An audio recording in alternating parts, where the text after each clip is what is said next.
At this mysterious Pacific island, the great white shark prowls in deep water in search of sea lions and giant elephant seals.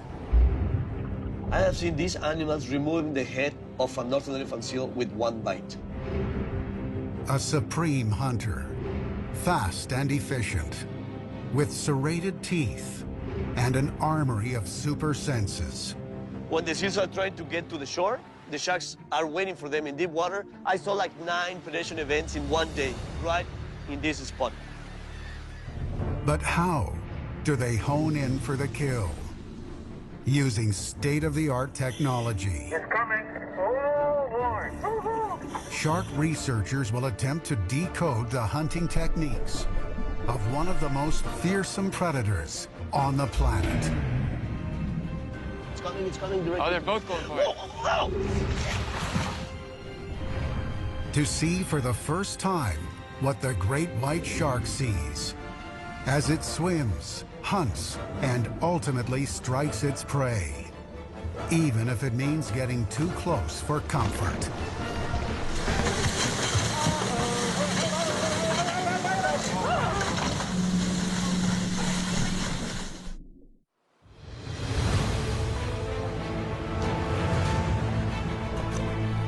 This is the one we want. Hands clear.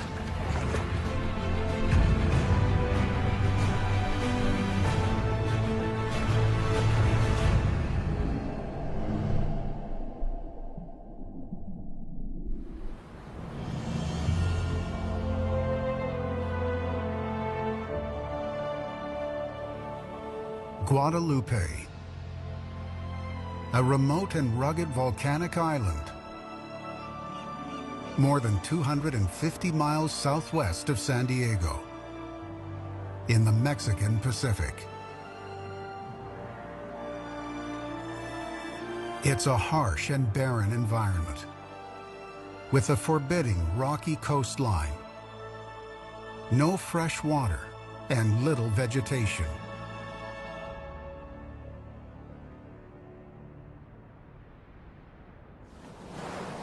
But for marine biologists like Connor White, Guadalupe is a paradise. This is it, Guadalupe Island. We just traveled 16 hours overnight to wake up to see this big mountain popping out of the blue ocean. Mexico is home to some of the ocean's top predators. Mighty bull sharks in the Sea of Cortez, marauding reef sharks at the Socorro Islands, and at Guadalupe, the animal that awakens primal fear like no other, the great white shark. It's the largest and most powerful predatory fish in the sea, stretching to 20 feet and weighing as much as 4,500 pounds, roughly the size of a pickup truck. The great white has the strongest bite of any fish, 20 times greater than a human's, though much of the damage to prey is caused by its teeth, which tear through flesh like a buzzsaw through cotton. The white shark was once considered rare in Mexican waters. A study conducted from the 1970s through 2001 recorded just 37 white sharks at Guadalupe. But in the last 2 decades, the shark population here has been booming. Today, more than 200 white sharks come to the island each year, making Guadalupe one of the best white shark research sites in the world.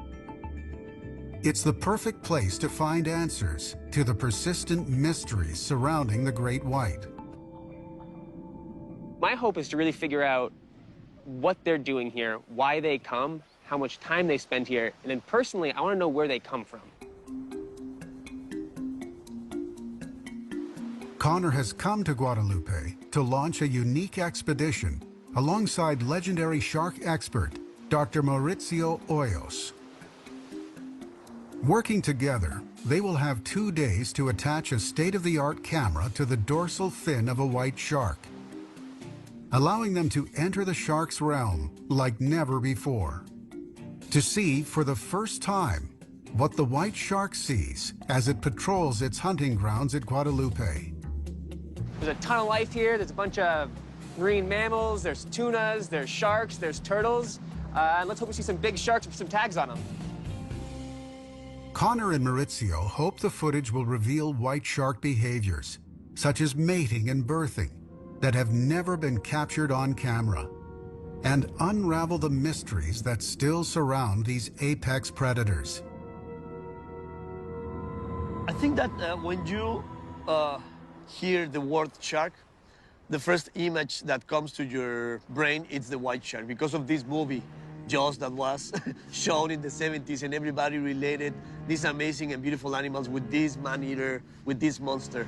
So I think that since I saw that movie, I fell in love with the white shark. I was a little kid, and I really wanted to know the truth about these animals. And that's why I started my PhD here in Guadalupe.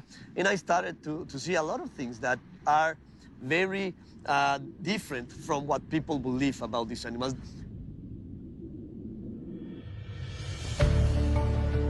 Guadalupe Island lies along the southeast stretch of the Great White Highway, a migration route that begins along Mexico's Baja coast and points west, halfway to Hawaii, and an area in the Central Pacific that researchers call the White Shark Cafe. Sharks gather there from April to July, before heading to Guadalupe from August through February. The island itself is comprised of volcanic mountains that rise more than 4,000 feet above the sea. Water gnaws at the rocky bluffs, which are composed of basalt and the volcanic rock, trachyte, to create a rusty glow. A handful of fishermen are the only people found here. But that doesn't mean the island is deserted.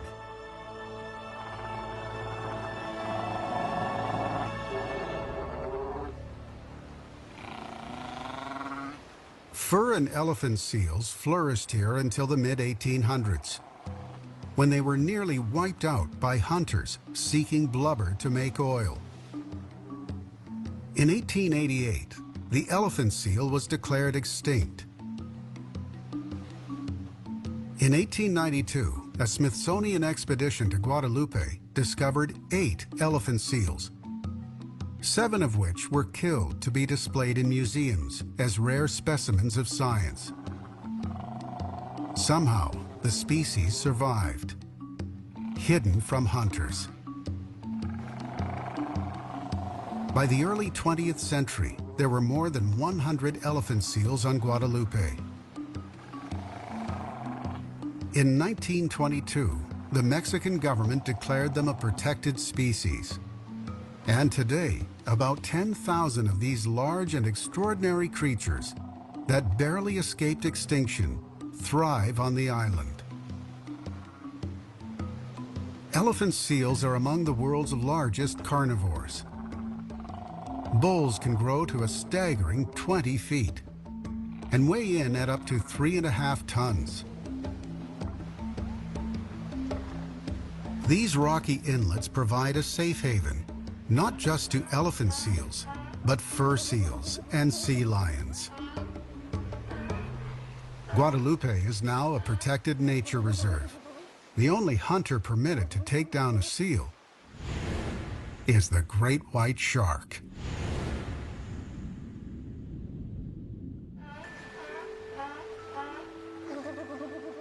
Marine mammals such as seals and sea lions are high in fat, which contains twice the caloric value of protein.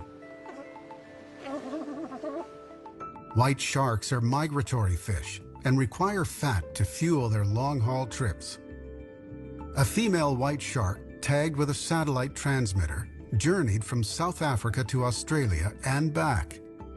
A targeted transoceanic migration of 14,000 miles. Great white sharks eat more than a ton of food each year. At Guadalupe, large adult sharks rarely bother with the yellowfin tuna and yellow-tailed jacks that cross their paths. They save their energy to fatten up on their favorite meal, seals. We have found that when the northern elephant seals are arriving from their migration to Alaska, the big pregnant white sharks females arrive and they are feeding on these animals. An elephant seal is the perfect meal for a shark traveling the Great White Highway. What baffles scientists is the way sharks feed at Guadalupe.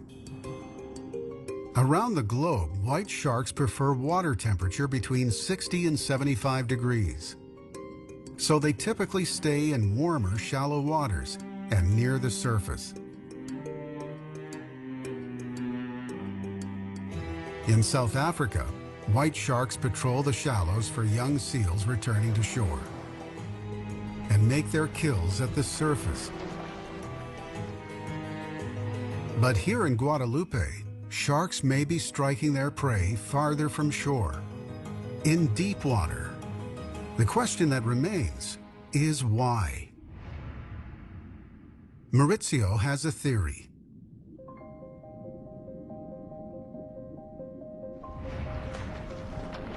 White sharks are visual predators. In places like Cape Cod, where underwater visibility is poor, they rely on keen eyesight and sudden bursts of speed to surprise fast-swimming seals. But in the crystal-clear bays of Guadalupe, underwater visibility extends to more than 100 feet. In such clear water, seals and sea lions can easily detect sharks swimming near the surface. So sharks descend into the unseen depths, beyond the reach of light. Here, they remain hidden from seals and wait to strike their prey from below. So this is the only place on Earth that sharks are taking advantage of the good visibility and the depth of this island in order to ambush the northern elephant seals when they are coming. Maurizio's theory, if proven, is more evidence that the white shark is one of the animal kingdom's most versatile hunters.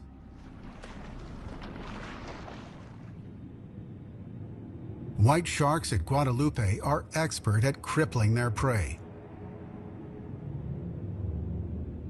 If the target is a yellowfin tuna or yellow-tailed jack, the shark removes the tail to prevent the fish from swimming away.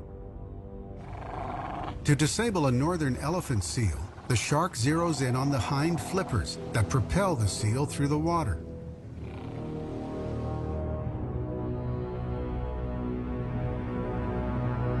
The carcass then floats to the surface, and a bloody feast begins. Maurizio is one of the few people who has seen evidence of white sharks hunting elephant seals here. All he needs to prove his theory is underwater footage of a deep-water kill.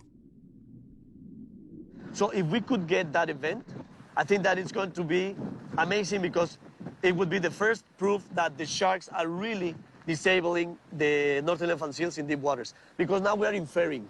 We do not have the real proof that they are disabling the animals in deep waters.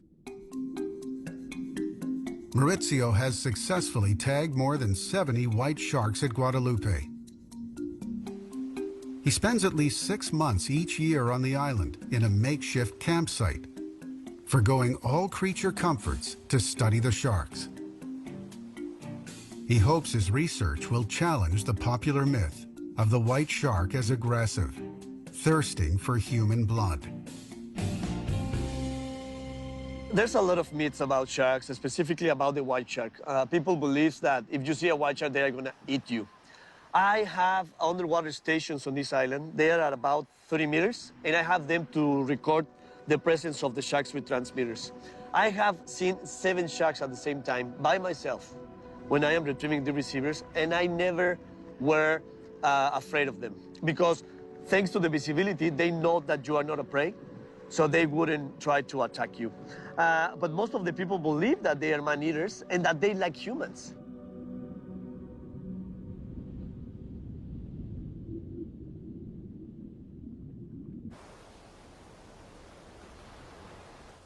For the research team, the newly designed Shark Cam is a game changer that can help them solve the mystery of what sharks at Guadalupe are doing when they go deep, below the detection zone. With this special camera, we will be able to see what they are looking. We know that they are 200 meters for 2 or 3 hours, but are they looking for rays in the bottom? Are they trying to ambush North Elephant seal when they are coming?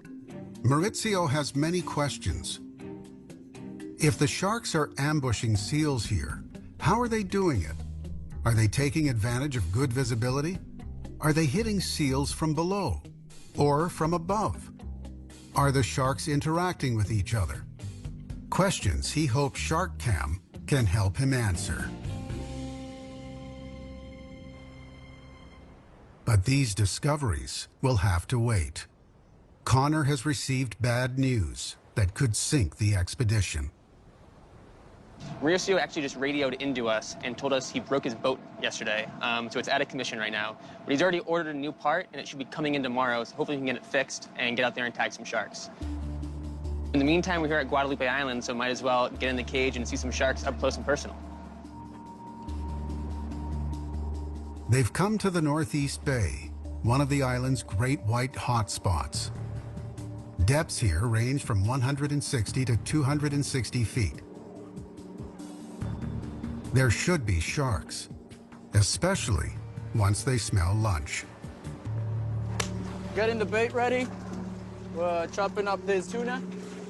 Usually the fish that we use is the bloodiest one, so easier to attract the sharks with it. These ones are 30, 40 kilos each. They're normal food that they eat, usually especially juveniles with the yellowfin and bluefin tuna, so that's why main reason we use it. Connor joins underwater videographer Kay Byrne Lim on the dive. Protected by the steel bars, they want to lure the sharks in as close as possible. Connor hopes to study how sharks interact with each other and display dominant behavior. Shark! It's not long before the first great white appears. It's a large female, a 12-footer.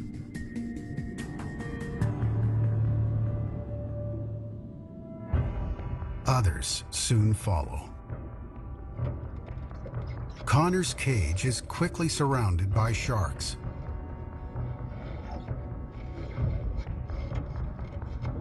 With Guadalupe's stunning underwater visibility, he's able to get a detailed look at each shark.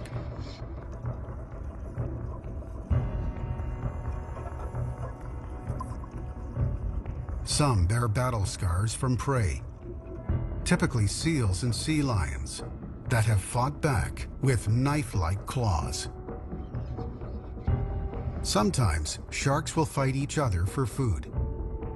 In the shark hierarchy, females dominate males, and large sharks dominate small sharks.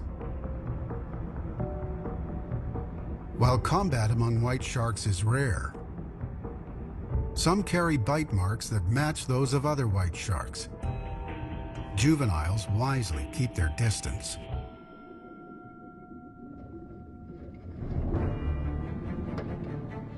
The sharks come within inches of the cage. One large male gets so close, Kay and Connor could stick their hands into his mouth. Very rarely do sharks get closer to divers than expected.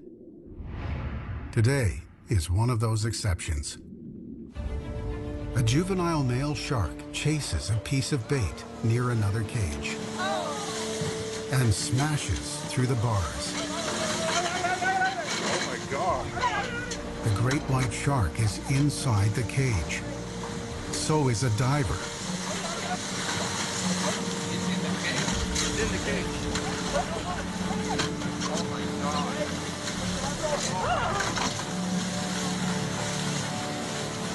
Finally, the shark escapes back into the ocean, bloodied but not seriously harmed.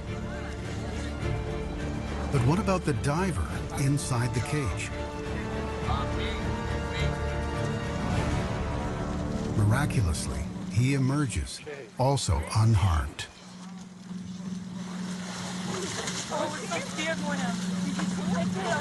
Are you okay? Okay? Are you hurt?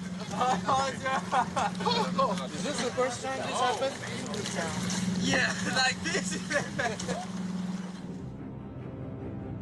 Sensational incidents like this may be the direct result of an amazing white shark defense mechanism. When a shark wants to get a prey, they roll their eyes back in order to protect it. I have seen sharks with scars inflicted by seals because they have claws and they can injure the shark.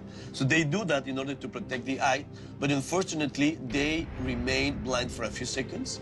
And that's why we have had a few incidents in the cages in here. Because if you pull the bait directly to the cage and they roll their eyes back, they are blind and they hit the cages.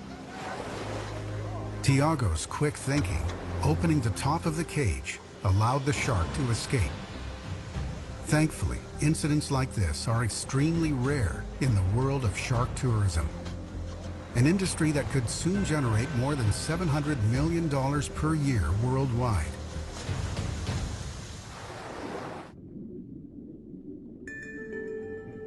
A study conducted in the tiny island nation of Palau in 2012 found that a live shark can earn 1,000 times more in tourism dollars than a dead shark sold illegally at port.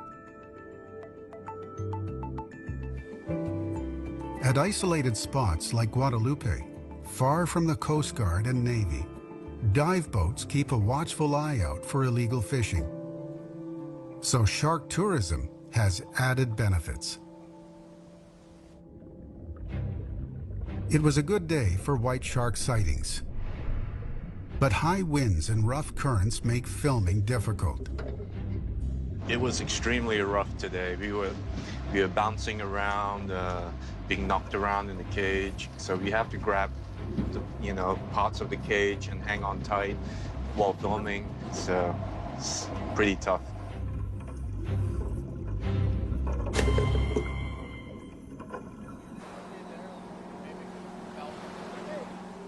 The gusting winds prevent them from deploying the Pelagic Explorer, a revolutionary motorized cage designed for filming sharks in their own element, far from boats and bait.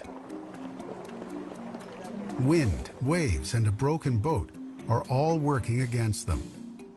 The research team needs its luck to change if they're to have any hope of attaching shark cam to the fin of a great white sometime in the next 24 hours. So it was actually really bumpy in the cage there, and that's due to all this wind. So hopefully that actually lays down for us tomorrow and gives us a nice little weather window. Hopefully also, Mauricio gets his boat fixed, we can get out there and tag some sharks.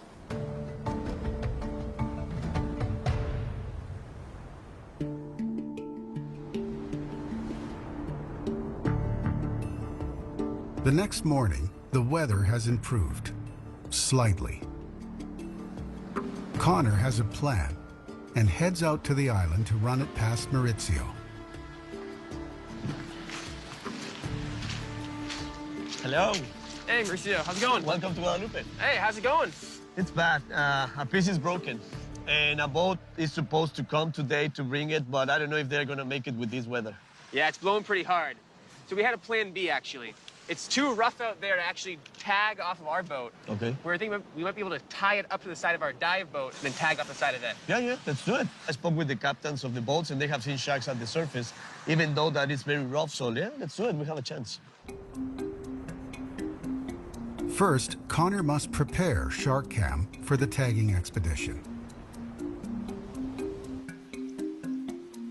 So this is the tag we're talking about. This is the cat's cam. It has a video camera in the front, so you can actually see what the shark is seeing over 6 hours of record video.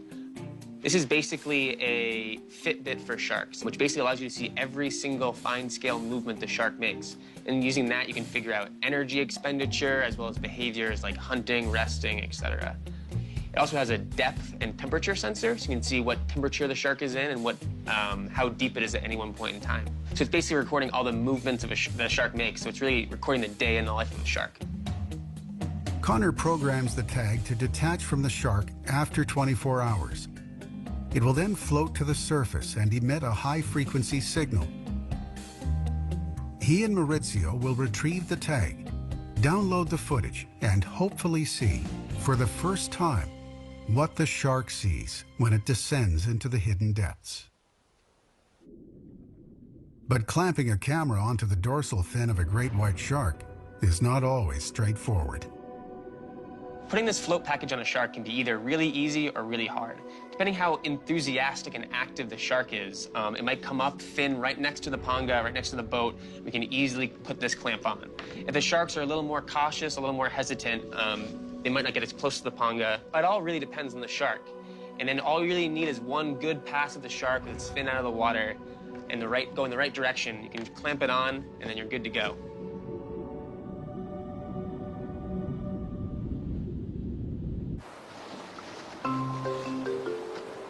With winds still whipping through the bay, Connor and Maurizio proceed with their makeshift plan. Secure the skiff to the larger dive boat, then try to get shark cam onto a great white. Maurizio attempts to lure sharks to the skiff with the same bait used for the shark cages. The waiting begins. Before long, the first shark appears. A male, about 12 feet long. Oh, it's coming, it's coming, it's coming. Turn, baby, turn. It's coming. Oh, it swam right by us.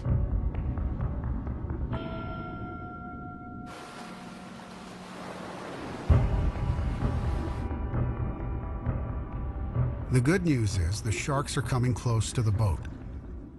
The bad news, strong winds are still causing problems. Whoa. Rocking and rolling. The current is carrying the bait under the larger dive boat and out of Maurizio's view. They decide to untether the skiff and take their chances on the open water. Meanwhile, on the dive boat, some welcome news for the team. The captain is given the green light to deploy the Pelagic Explorer, the most sophisticated shark cage on the planet. Propelled by twin motors, it will allow the research team to follow the sharks into deep water, where they hope to capture never-before-seen hunting behavior. Basically, it's like being in their own environment, in their own realm. Just being in the water with great whites all over the place. They come and check you out. There is no way that without it, you can swim next to a great white for a long distance. With the Pelagic Explorer, you have the capability to swim right next to a great white for up to 10 minutes, or longer if the great white decides that way. I'm literally huddled like a ball in there. I have to direct the pilot because I'm blocking his view. He can look to the left, to the right. He's got rear view mirrors so he can look behind.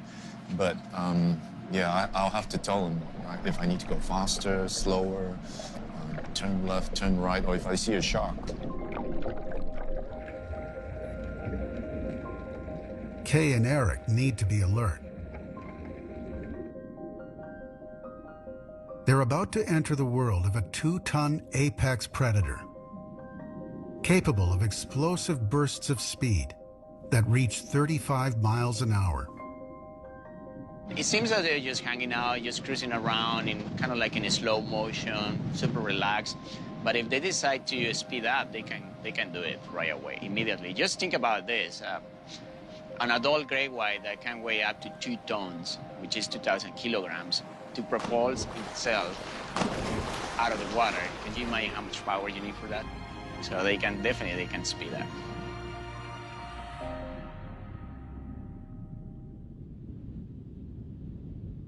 Close to shore, they encounter not a shark, but a colony of curious California sea lions. They show no fear and inspect the explorer at close range. In these shallow coastal waters, sea lions forage for fish, squid, and shellfish. Farther from shore, they can dive as deep as 1,200 feet and hold their breath for up to 20 minutes. Thick layers of blubber fend off the chill of marine waters and provide the white sharks of Guadalupe with their favorite meal. A great white can cover 150 feet in just 3 seconds. All it takes is one moment at the surface for a quick breath, and the sea lion becomes an easy target for a shark lurking in the unseen depths below. The sea lion would never know what hit it. But here in the shallows, a shark has little chance of ambushing a sea lion. The explorer heads out into open water. And within minutes, the first shark appears.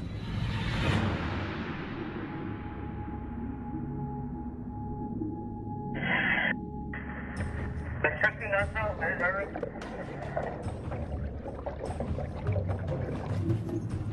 In such clear water, sharks can spy the explorer from the deep. The white shark is the ultimate predator. Always hunting, it appears without warning from the depths. Kay and Eric keep a constant lookout. It's essential that they maintain eye contact with the sharks around them. White sharks are known to stalk prey silently from behind. They don't want to be taken by surprise. Oh, he's coming from behind you. Oh, look at that.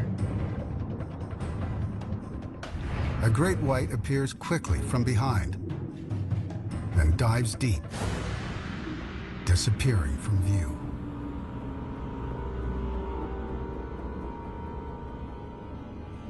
Suddenly, another shark appears from below. Kay and Eric decide to follow it.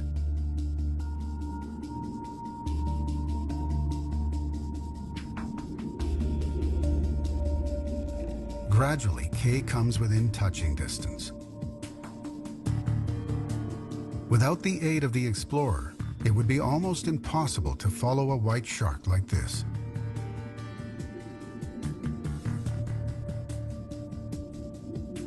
The face-to-face filming helps dispel a myth about the shark's anatomy.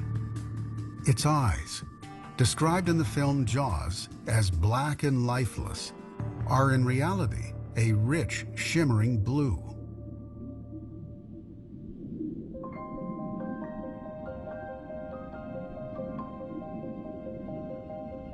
The explorer is now within feet of the shark, close enough for it to turn and lunge at the crew. Jaws thrusting forward. But it keeps a watchful distance. The shark shows no aggression. White sharks are cautious around the unknown. But the longer the explorer remains in the water, the more curious the sharks become. A large shark closes in fast.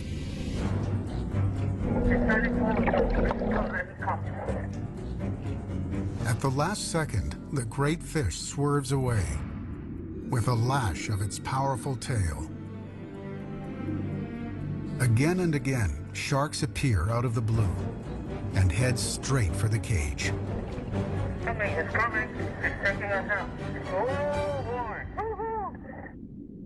To go eye to eye with a white shark in open water requires great composure.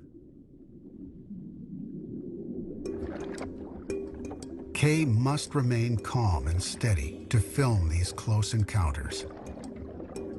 The shark turned around, and you could literally see him almost grinning at us. And he started coming towards us, and he came straight at eye level, all the way to the camera, to the Explorer, only to turn away within touching distance. And all this while we were moving as well. We weren't stationary, so it was like a game of chicken. Filming white sharks from a mobile cage, far from the safety of a dive boat, is an experience few would seek. But for Kay, it's the only way to capture these primal hunters in their own element. You get a point of view that nothing else can give. Not even if you were scuba diving. On this dive, we had slightly smaller sharks. They were very feisty, curious. Some of them were shadowing us from behind while another swam in front. It was almost as if they were teaming up, to check us out. I mean, to keep pace with a great white shark isn't easy. And we were able to swim alongside, get up in front, go from underneath. It was just amazing. The shark footage collected in the Explorer is valuable to Maurizio. But he's still missing a crucial piece to the puzzle: footage of a white shark hunting in deep water. For that, he'll need shark cam attached to the dorsal fin of a white shark. But time is running out. When you are tagging sharks from a small boat, you have to be very accurate and you have to be very fast because the sharks learn how to get the bait. These animals are I think that they are very smart. When you come here and when you throw the bait, they never get the bait at the first moment. They always look around, they are very inquisitive, they come closer until they are very sure that it's a food item. It's when they get close and they get it. But also they are all different. They have different personalities. They do not come very close easy, but some of them do that.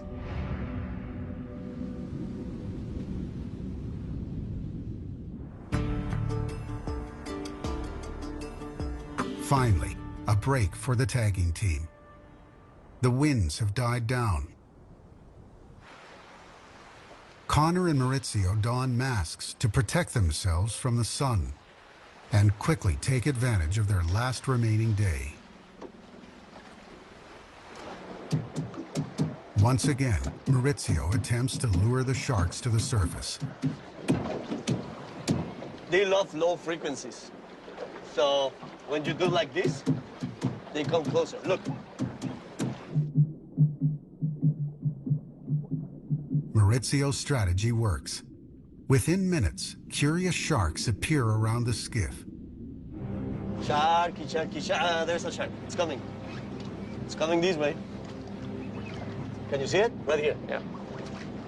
Come on. Deep. Baby. Come on. It's a 10-foot-long female. It's turning.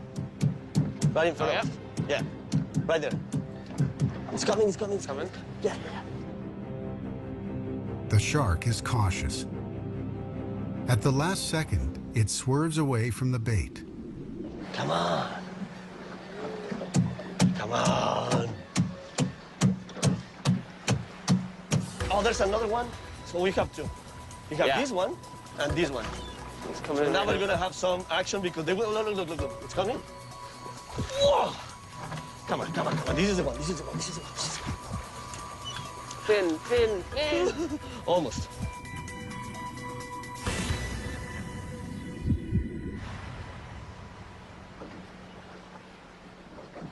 After an initial flurry, the sharks appear to have left the area.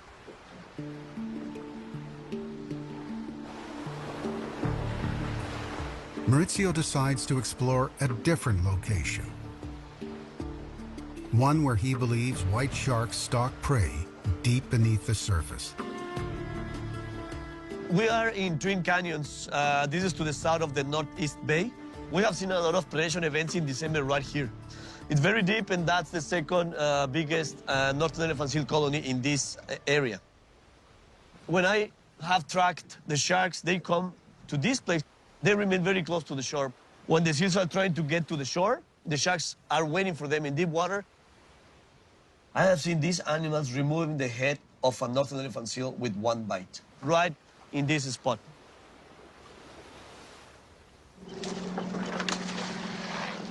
Let's get a shark now. Okay, let's work now. Sharky, sharky. Maurizio's instinct is spot on. Twin Canyons is a busy hunting ground for white sharks. It's right here, underneath the boat, coming to the surface. Coming fast.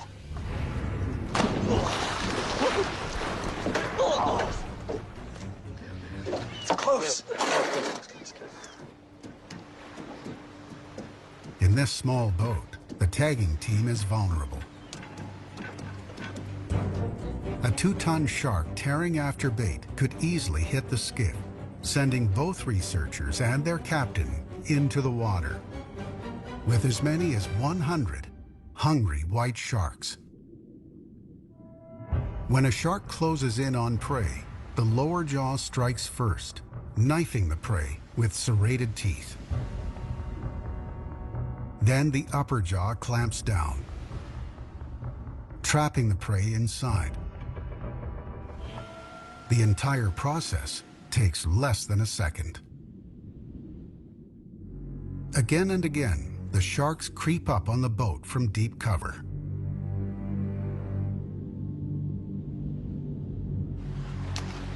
All right, this one's turning under the boat. Okay. I can see the... It went away. Oh, right there. 1, 2, 3. Come on, come on. You want it, you want it. Come, come, come. Almost, almost. It's gonna come, it's gonna come. This is the play. This is the one we want. So close. A little bit. Like this way, 1 feet. 3 inches is all I needed. Oh, come in.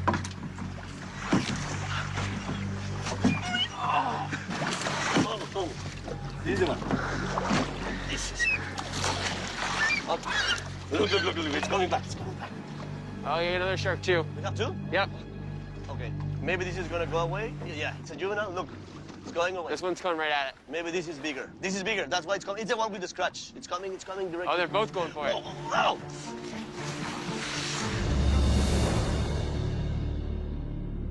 The bigger shark snatches the last of the bait.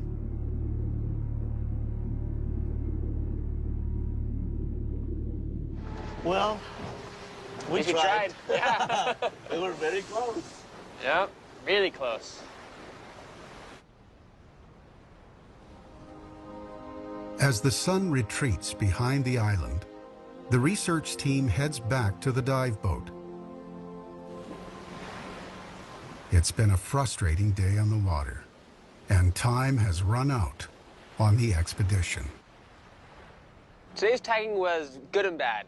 The sharks were so close, they were inches away. I only needed about 2 more inches probably, and I could have got this tag out, or another second to reposition myself, but everything's happened just so fast and so quick. Close, close, close. The day draws to a close. Maurizio is still no closer to filming a shark hunting in deep water.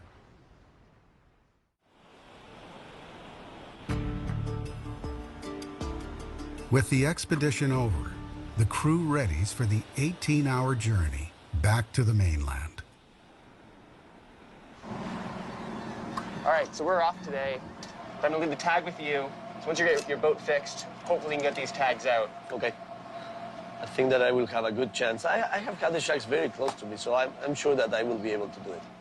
I think that we have a very good chance to set this camera. Now the weather is better, and as soon as my boat is fixed, I'm sure that I will be able to set it. I'm really excited because I have found different things about the behavior of these animals little by little.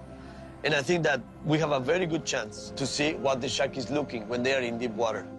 We do not know so far, so I think that with this, we will be able to know.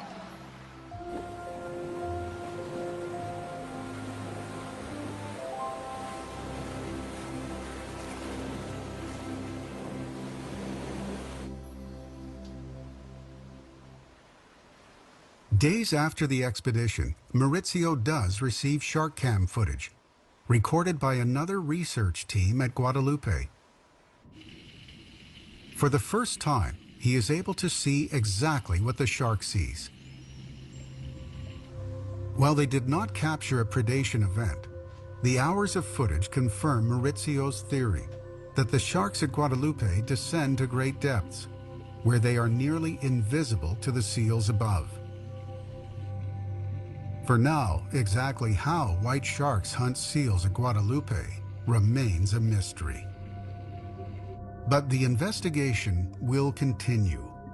The more researchers learn about the white shark and its habits, the better they can protect an animal threatened by overzealous fishing. I'm very hopeful about the survival of this species. We have a lot of very good scientists working in the US helping us, and now we are sharing information. So I think that we really need to gather as much information as possible because sharks do not respect human boundaries. They move all over the world, and we really need to protect them internationally. So if a scientist from California are tagging the sharks, I can know if they come to Guadalupe or to the Mexican mainland because we are using the same technology. And we are sharing this information. So I'm hopeful that we will get enough information to give our governments enough information to protect these amazing animals.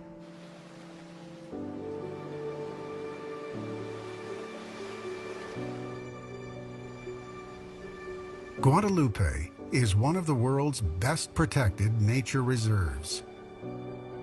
A mysterious and secluded sanctuary where extraordinary creatures able to make 14,000-mile journeys hunt, feed, and prepare for their epic migrations, free from the ravages of illegal fishing.